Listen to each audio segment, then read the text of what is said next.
Media और जो बाला अफसरान जिनके ऊपर इल्जाम लगाएं या इंक्वायरी जिस किस्म की भी तय होती है इनके खिलाफ, वो जरूर कहते हैं इसको वाजे करवाएं, चेक करवा लें कि मीना बाजार में कहते हैं ये कितना बड़ा डिफॉल्टर है। ये दो पिटिशनें, एक 22 जुलाई को और दूसरी 4 अगस्त को कहते हैं लगी थी, और वो दोनों ही पिटिशंस करते हैं मुअज़्ज़ज़ अदालत ने कहते हैं सबूत मुहैया न करने की बुनियाद पर कहते हैं खारिज कर दी। और ये जो भत्ताखोरी के इल्जामात करते हैं लगाए गए, वो कहते हैं बिल्कुल बेबुनियाद है। और उसके हवाले से मैं सिर्फ ये क्लियर करूंगा कि ये कारोबारी मामलात थे जिनको कहते हैं जब डिफॉल्टर्स कहते हैं पेमेंट नहीं करते, तो उस सूरत में कहते हैं जो मांगने वाला होता है उसके ऊपर इस किस्म के शायद इल्जामात लगा के और बाला अफसरान को कहते हैं इन्वॉल्व करके एक हाइप, मीडिया हाइप क्रिएट करके उनके लिए प्रॉब्लम्स क्रिएट करते हैं, ताकि उनको एक पिक्चर में कहते हैं वो आ सकें और कहते हैं लोगों को बता सकें कि जी कहते हैं हमने बहुत बड़ा कोई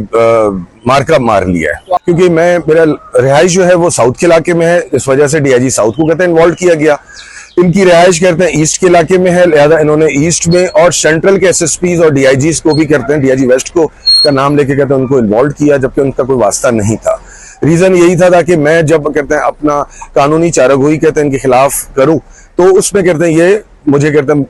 पुलिस की सपोर्ट हासिल ना हो, इस वजह से कहते हैं इन लोगों का नाम लिया गया। पर इल्जाम था कि आप सरकारी गाड़ियां इस्तेमाल करते हैं, सीसीटीवी फुटेजेस के तौर पर वो बता रहे थे कि बड़ी आपने हिरासमेंट मचाई हुई थी उनके खिलाफ, जान से मारने की धमकियां भी दे रहे थे, तो वो क्या वजह थी? नहीं जी, मैं इस मुतालिक से इतना ही कहूंगा कि सबूत की बुनियाद पर कहते हैं अगर वो बात करते तो मुअज़्ज़ज़ अदालत जो है वो इसको केस को खारिज ना करती। कोई भी एक सबूत पेश नहीं किया गया कि गाड़ियों का सरकारी इस्तेमाल और इस किस्म के मामला कहीं भी कहते हैं कहीं भी बता दें। क्या था तिजारत? डिस्प्यूट ये था कि जो पहला सिद्दीक इस्माइल जिन्होंने 22 जुलाई को लगाया था, वो 15 साल से गुज़िश्ता 15 साल से मेरे साथ कारोबार करते थे और मेरे पास एक तरीके से वर्कर थे, काम करते थे, और एतमाद की बुनियाद पर मैंने उनके साथ कहते हैं इन्वेस्टमेंट उनको किया था। मेरे एक्चुअली बड़े भाई और मेरे दोस्त हैं नवीद अख्तर, उन्होंने कहते हैं ये सारा उनके साथ इन्वेस्टमेंट्स किया था। मेरा सिर्फ फेस वैल्यू था, फ्रंट पे था, दोस्ती ताल्लुक मेरा था और उनके साथ वो कारोबार करते थे। इस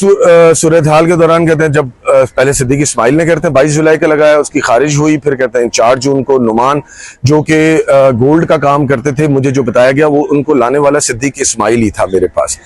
नुमान का अगर प्रोफाइल अगर आप चेक करवाना चाहें तो मीना बाजार का पूरा बाजार कहता है खुला है, एक एक बंदा करता है आपको शायद ही देगा कि उसने वहां पे कितने लोगों से कहते हैं फ्रॉड किए हुए हैं। बहुत सारे नाम करते हैं मेरे दिमाग में इस वक्त आ रहे हैं,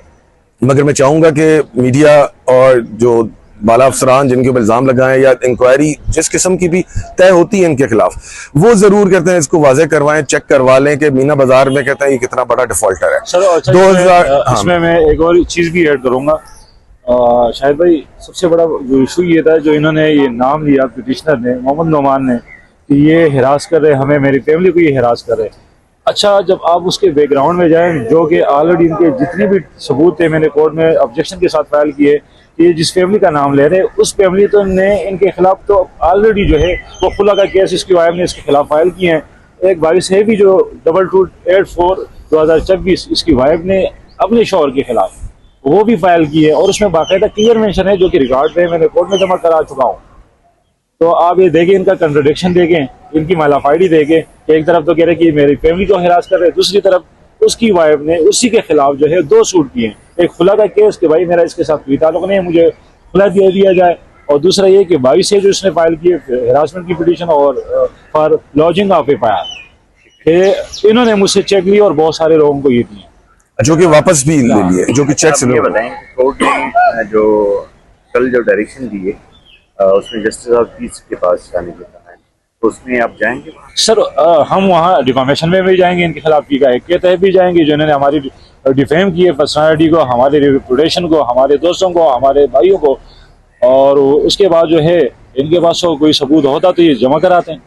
असल में ट्रायल कोर्ट के पास जाएंगे तो वहाँ सबूत देंगे, वहाँ सबूत था नहीं। इन्होंने हाई कोर्ट का नाम इसलिए यूज किया ताकि ये जो हाई ऑफिशियल हैं ये भी प्रेशर में आ जाएं और ये भी प्रेशर में आ जाए। तो सर ये जो चेक्स देने का मामला था बुनियादी तौर पर कारोबारी लेन देन के ऊपर था? जी बिल्कुल करते हैं, ये बुनियादी तौर पर इसका मामला था। जब 19 अप्रैल को 19 अप्रैल को नुमान करते हैं जो है वो स्क्रीन आउट हुआ, वो भाग गया यहाँ से, और आज तक करते हैं। जब वापस मैंने देखा तो इसको मीडिया में ही कहते हैं देखा, जब पिटीशन फाइल करके वो यहाँ से वापस इस्लामाबाद बहरिया टाउन में रहता है। मेरे पास इसकी कहते हैं लोकेशन भी इन्होंने कहते हैं मुझे खुद भेजी थी कि जी मैं फला जगह पे हूँ और मैं वापस आ रहा हूँ। मैं जब हज पे चला गया 17 मई को,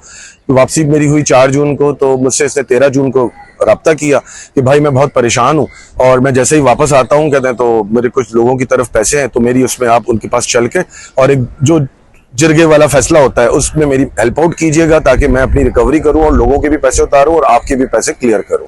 मगर नुमान कहते जब वापस आया तो मुझे धोखाधड़ी से करते हैं उसने आके सिर्फ पिटीशन कहते हैं दायर कर दी और मुझे बदनाम करने की कोशिश की। जहां तक कहते हैं बात है इनके ससुर अफजल साहब की, इनके घर के पे इनकी काउंसिल के सामने इनके एक वकील साहब और इनके एक बहुत अच्छे दोस्त थे, उनके साथ मिलकर कहते हैं ये एक एग्रीमेंट हुआ। जो पेमेंट करते मेरे दोस्त नवीद अख्तर खान को देनी थी, इन्होंने 5 करोड़ के करीब, टोटल ये 8.5 करोड़ की थी। 3.5 करोड़ का वादा इन्होंने किया था कि हम वापस आके, इनका जो एक और दोस्त साथी है नुमान का बिजनेस पार्टनर अब्दुल सत्तार उर्फ बिलाल, उसने यही कहा था कि जी मैं वापस आकर हम आपको ये आप हज से वापस आ जाए तो 3.5 करोड़ का हम एग्रीमेंट कर लेंगे। 5 करोड़ का एग्रीमेंट 14 मई को हो चुका, जिनमें से कहते हैं 2 चेक करते हैं इन्होंने क्लियर भी करवाए और क्लियर कराने के बाद हम पे ये भत्ता करते हैं कि खोरी का इल्जाम लगाया। अब मुझे हैरानगी इस बात की है कि कोई भी भत्ता खोर शायद आजकल डायरेक्ट करते हैं, अकाउंट ट्रांजेक्शन्स करते हैं, करवा रहे हैं अपने अकाउंट में, कहते हैं पैसे ले रहे हैं। अभी इनके बकाया जो चेक हैं वो नवंबर के और दिसंबर के हैं, वो सिर्फ इनकी काउंसिल के सामने ये सारा एग्रीमेंट हुआ था, वो एग्रीमेंट की कॉपी भी करते हैं हमने कोर्ट में करते हैं जमा करा दी।